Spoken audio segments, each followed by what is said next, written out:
ఇక్కడ CPI party ప్రతిరోజు పేద ప్రజల పక్షాన పోరాడుతూ వస్తూ ఉన్నారన్న. కానీ ఎంత పోరాటం చేసినా పేద ప్రజల బతుకులు మాత్రం ఇంకా మారినట్టుగా అనిపిస్తూ ఉంది. పోరాటం చేసిన వాళ్ళు మాత్రమే జైళ్ళలో మగ్గిపోతున్నట్టుగా అనిపిస్తూ ఉంది. అసలు ఏంది ప్రభుత్వాలు ఇప్పటికైనా పేద ప్రజల పక్షాన ఉండబోతా ఉన్నాయా? వాళ్ళ కావాల్సిన భూముల విషయంలో స్పందించే ఛాన్స్ ఉందంటారా? ఈ రోజులో ఎట్లా ఉందంటే రాజకీయానికి అధికారం దక్కించుకోవడానికి ముందు వాళ్ళు చెప్పేవన్నీ నీతి కబుర్లు. ఆ నీతి కబుర్లు ఎట్లా ఉంటాయి, జనానికి నమ్మిస్తారు. జనానికి నమ్మంత ఆ మాటలు చెప్తారు వీళ్ళు. ఆ మాటలతో జనం నమ్మబోయి మోసపోతున్నారు. ఈరోజు కమ్యూనిస్ట్ పార్టీగా మేము చెప్పేది ఒకటే, ఏ ప్రభుత్వం అన్నా కానీ ఈరోజు అంటారు చాలామంది కాంగ్రెస్ ప్రభుత్వంతో సిపిఐ అలవెన్స్గా ఉందని. ఓకే, ఉన్నాం. ఎందుకంటే పేద ప్రజలకి న్యాయం జరగాలని ఉన్నాం. న్యాయం జరగలేని పరిస్థితుల్లో ఉంటే ఏ ప్రభుత్వం అయినా నిలదీసే హక్కు కమ్యూనిస్ట్ పార్టీకి ఉంది. సిపిఐగా రేవంత్ రెడ్డి కానీ ఎవరు కానీ గతంలో వైఎస్ రాజశేఖర్తో కూడా అలవెన్స్గా ఉన్నాం. వైఎస్ రాజశేఖర్ ఇవ్వకపోతే మొత్తం తెలంగాణ రాష్ట్ర వ్యాప్తంగా ఆ రోజు ఏపీ మొత్తం ఉమ్మడి రాష్ట్రం ఉన్నప్పుడు మొత్తం గుడిసెలు వేసినాం. ఆ రోజుల పోరాటమే రాజగురు కల్ప కొన్ని ఇళ్ళు కట్టేయడం జరిగింది. గతంలో గురించి పోరాటాలు చేస్తూనే ఉన్నాం. ఏ ప్రభుత్వం వచ్చినా మనకేం లేదు, మనకు పోరాటాలతో మనకి పోరాటమే ఒకటి సిద్ధాంతం. సిద్ధాంతం ఏంటంటే పేద ప్రజలకు న్యాయం జరగాలి. పేద ప్రజలకి ఇల్లు, కూడు, నీడ, ఉపాధి ఇలాంటివి కల్పించాలి. ఏ ప్రభుత్వం అనేది దాని మీద పోరాటం. ఇందిరమ్మ ఇల్లు పేద ప్రజలకు చెందట్లేదన్నా, ఎటుపోతున్నాయి మరి? అది వాస్తవానికి పేద ప్రజలకు ఒక అద్దంలాగా చూపించేసి వాళ్ళ కార్యకర్తలకి వాళ్ళ పార్టీకి అనుకూలంగా ఉన్న వాళ్ళు జెండా పట్టేటోళ్ళకి వీళ్ళు 5 లక్షలు లోన్ ఇవ్వడం జరుగుతుంది. అది మొత్తం అధికారులకు తెలుసు, జనానికి కూడా తెలిసిపోయింది. ఈ రోజులో వాళ్ళని కాపాడుకుంటారు తప్ప నిజమైన లబ్ధిదారునికి ఎక్కడ కూడా చెందలేదు. ఆ నిజమైన లబ్ధిదారుకి కూడా చెందాలనేసి మా డిమాండ్స్. ఎక్కడ గుడిసెలు వేసుకొని నివసిస్తున్నారో పేద ప్రజలకి వాళ్ళకి ఇళ్ళ పట్టాలు ఇవ్వాలి, వాళ్ళకు సదుపాయాలు కల్పించాలి, వాళ్ళకి ఇందిరమ్మ ఇళ్ళు కట్టించాలనేసి మా డిమాండ్, ప్రధానమైన డిమాండ్. అదేవిధంగా చూస్తున్నాం ఈరోజు హైడ్రా అనే ఒక తీసుకొచ్చారు. హైడ్రా ఎవరి మీద నడుస్తున్నది? పేద ప్రజల మీద. పేద ప్రజల మీద ఎక్కడ 40 గజాలు 50 గజాల్లో వాళ్ళు రేకులిలో గుడిసె వేసుకుని మరి వాళ్ళకి ఉత్తగా వేసుకుని ఉండట్లే.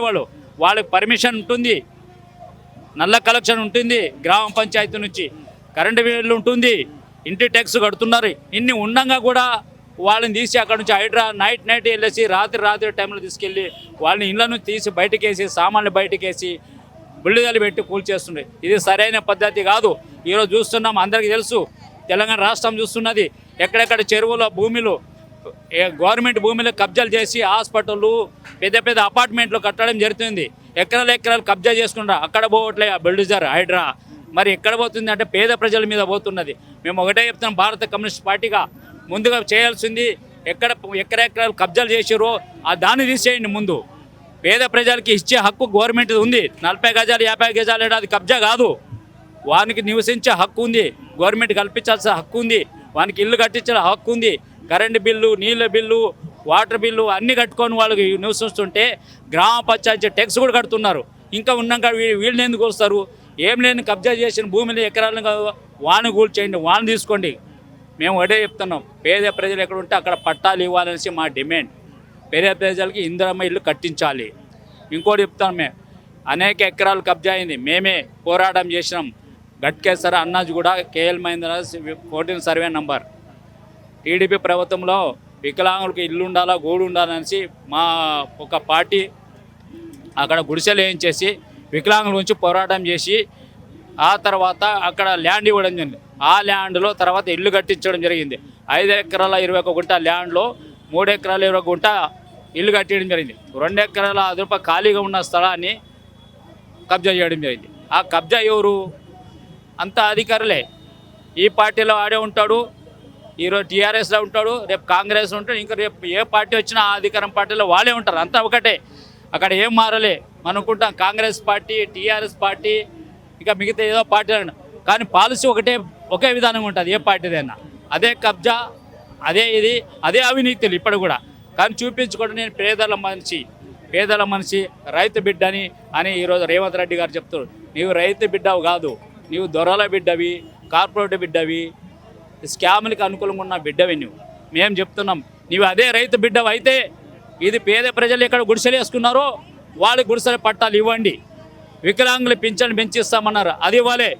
మహిళలకి 2500 ఇస్తా అంటివి, అది ఇవ్వాలి. ఇదంతా మోసపూరిత మాటలేనా? ఎలక్షన్ ముందు చెప్పింది నువ్వు అవన్నీ నెరవేర్చు. వాళ్ళేం అడగలేదు, నేను గంతమ్మ కోరికలు నీవే ఇస్తామని చెప్పినావు. ఇచ్చింది మాట ఇవ్వడం, మాట తప్పడం అది సరైన పద్ధతి కాదు రేవంత్ రెడ్డి గారు అని చెప్తున్నాం. రేవంత్ రెడ్డి గారు 2500 ఇవ్వండి, తులం బంగారం ఇస్తామన్నావు. ఎక్కడా నీ తులం బంగారం ఎక్కడ పెట్టినావు?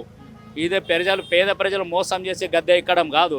ఇదే పేద ప్రజలు తెలుసుకుంటే కమ్యూనిస్టు పార్టీ మిమ్మల్ని గద్దె దింపడం ఖాయమనిసి ఈ సందర్భంగా తెలియజేస్తున్నాం.